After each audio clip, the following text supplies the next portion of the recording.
अस्सलाम वालेकुम। मेरा नाम कदस भट्ट। इस वीडियो में आपके साथ मैं क्रिप्टो मार्केट की ताज़ा तरीन अपडेट्स, न्यूज़ इन्फॉर्मेशन, मेरा तजिया शेयर करूंगा। कल जेरेमी पावल अमेरिकी फेडरेशन के जो हेड हैं, उनके फेडरल रिज़र्व के, उनकी फाइनली मीटिंग हुई।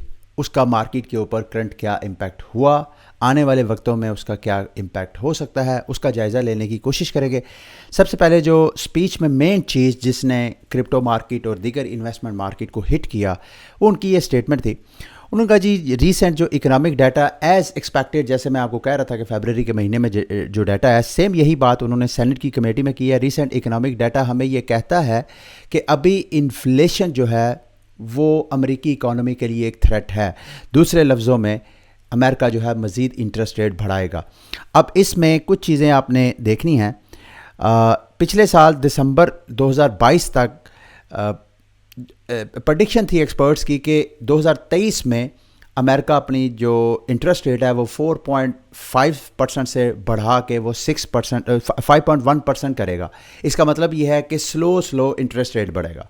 अभी वो जो प्रेडिक्शन 5.1% थी उसको ये 6% पे लेके जाएंगे। इसका मतलब ये है कि इस साल ज़्यादातर मेरी असेसमेंट के मुताबिक 50 बेस पॉइंट या 75 बेस पॉइंट इंटरेस्ट रेट बढ़ेगा। अभी इसमें ऐसा कोई जल्दी करने की ज़रूरत नहीं है, क्योंकि इसी माह के अंदर ऑलमोस्ट हर माह जो है इकोनॉमिक डाटा होता है। अभी 13 मार्च को पेरोल का डाटा आना है, फिर उसके बाद 14 को CPI रिपोर्ट आनी है जो मेजर रिपोर्ट होनी है, और उसके बाद जो है वो 22 मार्च को FOMC की मीटिंग में। कुछ एक्सपर्ट्स का मानना यह है कि पहले ये राय थी कि 50 बेस पॉइंट को सपोर्ट करने वाले कम मेंबरान है, जबकि जो 25 बेस पॉइंट है उसको बढ़ाने वाले ज़्यादा। अब वो बिल्कुल रिवर्स हो गया। अब एक्सपर्ट्स की ओपिनियन के मुताबिक ज़्यादा चांसेस है कि 50 बेस पॉइंट इंटरेस्ट बढ़ेगा। अब इन्वेस्टमेंट मार्केट में कल इम्पैक्ट क्या हुआ, BTC की प्राइस एकदम, थोड़ा मैं चार्ट पे जाके भी आपको बताऊंगा, लेकिन पिछले 24 घंटों में BTC की प्राइस जो है इस वक्त सिर्फ 1.3% डंप हुई है। इथीरियम जो है वो 1% से भी कम डंप हुआ, मतलब डंप हुए लेकिन एक क्विक जो था वो डंप था, लेकिन उसके बाद मार्केट ने फिर रिकवरी की है। इसी तरह BNB तो वो डंप होने की बजाय 24 घंटों में उसकी प्राइस जो है तकरीबन 0.5% जो आपको पंप करती नज़र आ रही है। XRP की प्राइस क्यों 2.93% पंप की है पिछले 24 घंटों में मार्केट डिप होने के बावजूद। इसका SEC के साथ जो अदालत में केस चला है उस हवाले से जब भी कोई अपडेट आती है तो XRP की प्राइस जो है वो पंप करती है। कार्डानो मुसलसल पिछले चंद दिनों से डंप हो रहा है और पिछले 24 घंटों में ये भी डंप हुआ है। फिर पॉलीमेटिक्स भी, डोज को भी देखें, सोलाना अच्छा खासा 10% पिछले 7 दिनों से डंप हुआ है और 24 घंटों में 3.74%। अब अगर दीगर आल्ट कॉइन्स की बात करें टॉप से हट के, तो कॉन्फ्लेक्स जो ब्लॉकचेन है, चाइनीज़ ब्लॉकचेन, उसने दोबारा आज की प्राइस जो है वो पंप किया, 22 सेंट को फिर टच करके अभी दोबारा ये नीचे ट्रेड हो रही है। अब मैं जो की टॉप प्रोजेक्ट्स हैं उनके सपोर्ट लेवल्स आपको बता देता हूं, ताकि अगर आपने उस हिसाब से मार्केट में खसूसन BTC की प्राइस की रेंज जो आपने वॉच करनी है मेरी नज़र में 21,850 21,840 ये वाली रेंज को मेंटेन BTC की प्राइस अगर करेगी तो BTC की प्राइस मुमकिन है आइंदा चंद दिनों, ये जो मैंने आपको 2-4 डेट्स बताई हैं, उन डेट्स तक BTC की प्राइस यहीं पर आपको स्लो लो ट्रेडिंग वॉल्यूम के साथ ट्रेड होती हुई नज़र आए। और अगर कोई इवेंट और आ जाता है तो जो नीचे वाली ये वाली सपोर्ट अगर ब्रेक हो जाती है 21,850, तो फिर नीचे वाली 18,000 की प्राइस को दोबारा टच कर सकते हैं। रेजिस्टेंस की बात करें तो वही 25,000 की रेजिस्टेंस है। इथीरियम की जो सपोर्ट लेवल है, फिलहाल तो जिस लेवल पे इथीरियम ट्रेड हो रहा है वो इसकी रेजिस्टेंस है, और होपफुली मुमकिन है आइंदा ये जो इकोनॉमिक डाटा आना है जिसका BTC पे और BTC का फिर सारी मार्केट में इम्पैक्ट होगा, मुमकिन है BTC जो है इथीरियम जो है वो 1461 से 1560, यानी 1560 से 1460, ये $100 की रेंज में आपको बोर करता हुआ आपको नज़र आए। लेकिन नीचे से ये सपोर्ट है इसकी $1460, अगर ये ब्रेक होती है तो इथीरियम की प्राइस को नेक्स्ट जो नीचे मुझे सपोर्ट नज़र आ रही है वो $1000 70-75 सेंट के ऊपर नज़र आ रही है। BNB की प्राइस में ये वाली रेंज आपने वॉच करनी है, ये जो साइड पे आपको नज़र आ रही है, जिसको BNB की प्राइस जो है एज अ सपोर्ट काम करेगी 272 से 260 से 272 की रेंज। अगर ये ब्रेक हो जाती है तो BNB की प्राइस भी आपको $212 पे जाती हुई नज़र आ सकती है। XRP की प्राइस फ़िलहाल तो पंप कर रही है, लेकिन XRP की प्राइस ने भी अपनी 29 से 32 सेंट की सपोर्ट को मेंटेन करना है। अगर ये सपोर्ट मेंटेन ना हुई तो फिर इथेरियम की XRP की प्राइस भी आपको अच्छा खासा डंप करती हुई नजर आएगी। एडा की सपोर्ट लेवल को, अभी एडा मैंने जैसे आपको बताया कि पिछले चंद दिनों से एडा की प्राइस फिर नीचे जा रही है और एन मुमकिन है अगर प्राइस बैरिश होती है तो एडा की प्राइस जो है दोबारा 24-25 सेंट को टच करे। आपने यहाँ पे अगर एडा में एंट्री लेनी है तो ये प्राइस आप वॉच कर सकते हैं। आगे अगर बात की जाए जी पॉलीमेटिक की, तो पॉलीमेटिक मैंने आपको कहा था कि $1.10 की रेंज तक इसका आपने इंतज़ार करना है और बिल्कुल ऐसे ही है। इसी रेंज के ऊपर फिर दोबारा रेजिस्टेंस के सपोर्ट के ऊपर बिल्कुल ट्रेड हो रही है। अगर ये सपोर्ट ब्रेक होती है तो एडा पॉलीमेटिक की जो नेक्स्ट प्राइस है सपोर्ट लेवल वो 95 सेंट से $1 की रेंज है, इसको मेंटेन करना है। अगर ये ब्रेक होती है तो मैटिक की प्राइस जो है दोबारा 70 सेंट पे जा सकती है। अच्छा, ये थी सारी जो टॉप क्रिप्टो प्रोजेक्ट। कल CDFI के हवाले से पिछले चंद दिनों से मैं आपके साथ शेयर कर रहा था, तो आप शायद बोर होंगे और यार बार बार मैं एक ही चीज़ क्यों रिपीट करता हूँ। क्यों, मैं अपना एक्सपीरियंस आपके साथ शेयर करना चाहता हूँ। CDFI पे मैंने जो मैं कैंपेन का हिस्सा बना था, मैं आपके साथ कैंपेन चला रहा था। 4 मिस्ट्री बॉक्स मैंने जो है वो अटेंड किए, 2 प्रमोशन की वजह से और 2 मैंने अपनी पॉकेट से जो मेरी इन्वेस्टमेंट थी उसकी वजह से, टिकट्स की वजह से मुझे मिले। तो ये सारे फ्री ऑफ कास्ट मुझे नहीं मिले, ये चारों के चारों मैंने तकरीबन ऑन एवरेज $250 पर मिस्ट्री बॉक्स मुझे मिला जो मैंने बाय किया। अब मेरे कम्युनिटी में से कुछ ऐसे लोग हैं जिन बेचारों की किस्मत नहीं है, उनको नहीं मिला, लेकिन जिनको मिला है उनके लिए अब सरप्राइजिंग यही जो हम लोगों ने क्लेम किए हैं उसकी इस वक्त फ्लोर प्राइस 0.518 इसकी 1 इथीरियम प्राइस तकरीबन 4 है मेरे, तो ये 2 इथीरियम के इस वक्त बनते हैं। यानी टोटल मेरी इन्वेस्टमेंट 250, मैंने किए हैं तो $1000 मेरी इन्वेस्टमेंट है। और अगर इस फ्लोर प्राइस पे मैं इस वक्त सेल कर देता हूँ तो मुझे तकरीबन 3000 पे $2000 का मुझे प्रॉफिट है। इस सारी कैंपेन चलाने का मकसद ये था कि समटाइम कुछ ऐसी कैंपेन्स होती हैं, ऑब्वियसली क्रिप्टो मार्केट में रिस्क होता है।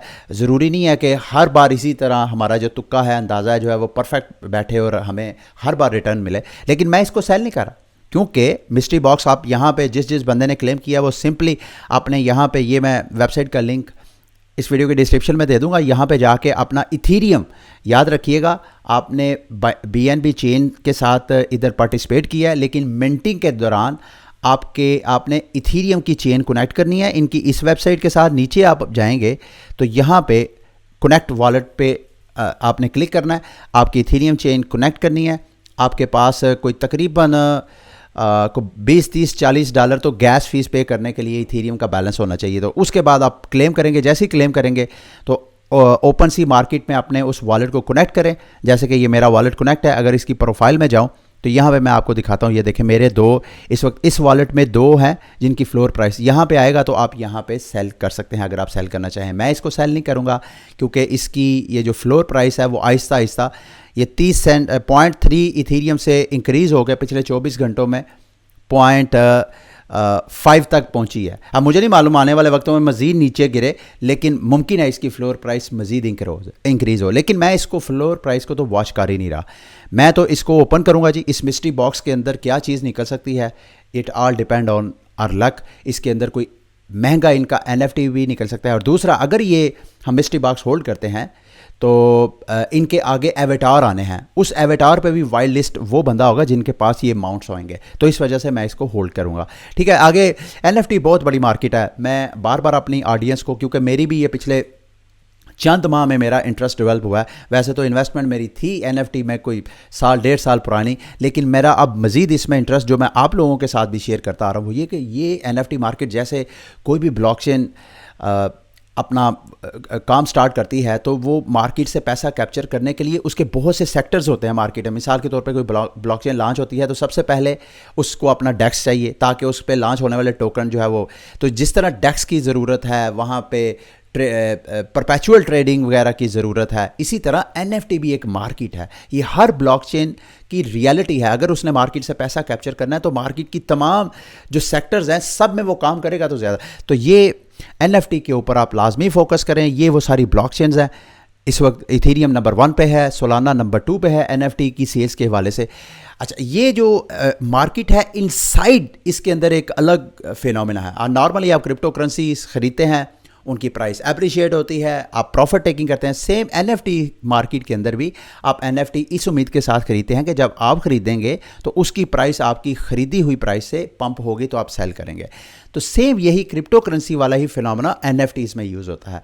NFTs में जो NFT क्रिएटर्स होते हैं उनके आप जब आप बाय करते हैं तो उनके स्मार्ट कॉन्ट्रैक्ट के अंदर ही रहते हैं। आपने होल्ड करना है, होल्ड करें, जब भी आपने सेल करना है तो उसी स्मार्ट कॉन्ट्रैक्ट के ज़रिए आप वहाँ पे लिस्टिंग वगैरह कर सकते हैं। ठीक है, इस हवाले से मेरे चैनल पे वीडियो भी मौजूद है, आप उसको देख सकें तो देखिए। अच्छा, कल ग्रे स्केल के हवाले से भी मैंने अपडेट दी थी आपके साथ, उसके हवाले से मज़ीद अपडेट्स ये आ रही हैं। कुछ एक्सपर्ट्स का मानना यह है कि मोस्ट लाइकली ग्रे स्केल जो है वो SEC के अगेंस्ट अपना केस जो है वो विन कर जाए। अगर ये विन करेगी, कई बार रिपीट कर चुका हूँ, ये क्रिप्टो मार्केट के लिए बड़ी बुलिश न्यूज़ है। अगली न्यूज़ है जी बाइनांस के हवाले से। जो बाइनांस वॉयजर कैपिटल को एक्वायर करना चाहता था, फिर SEC ने एतराज़ात उठाए। अब जो जज है वहाँ के, उन्होंने बाइनांस USA को अप्रूवल दे दी है कि वो वॉयजर कैपिटल को एक्वायर कर सकते हैं। ये भी मेरी नज़र में बुलिश न्यूज़ है।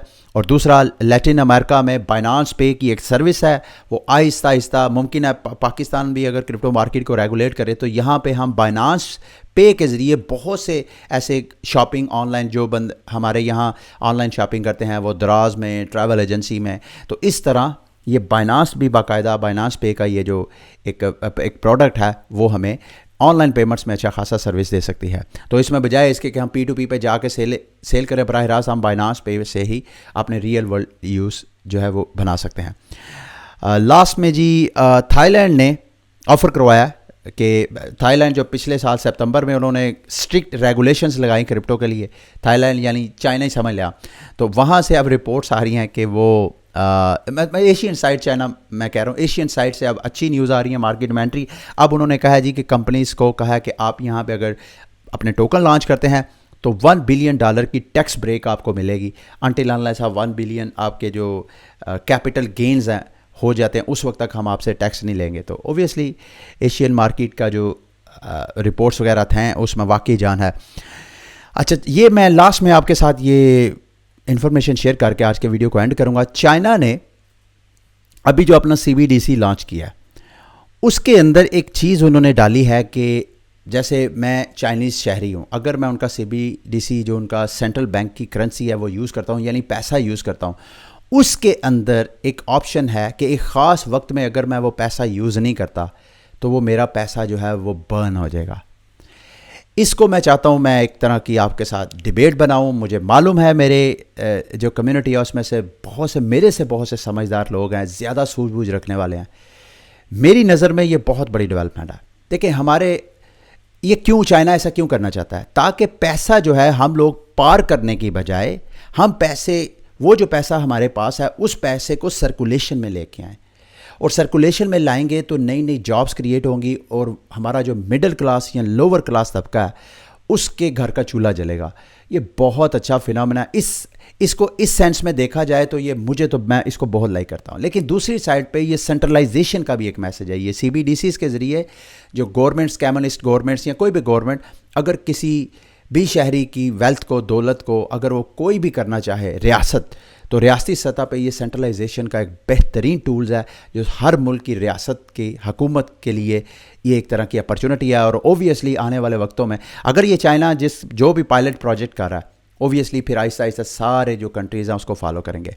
ठीक है, ये थी आज की वीडियो। उम्मीद करता हूँ कि आज की वीडियो आपके लिए इन्फॉर्मेटिव रही होगी। अगली वीडियो तक के लिए मुझे इजाज़त। अल्लाह हाफिज़।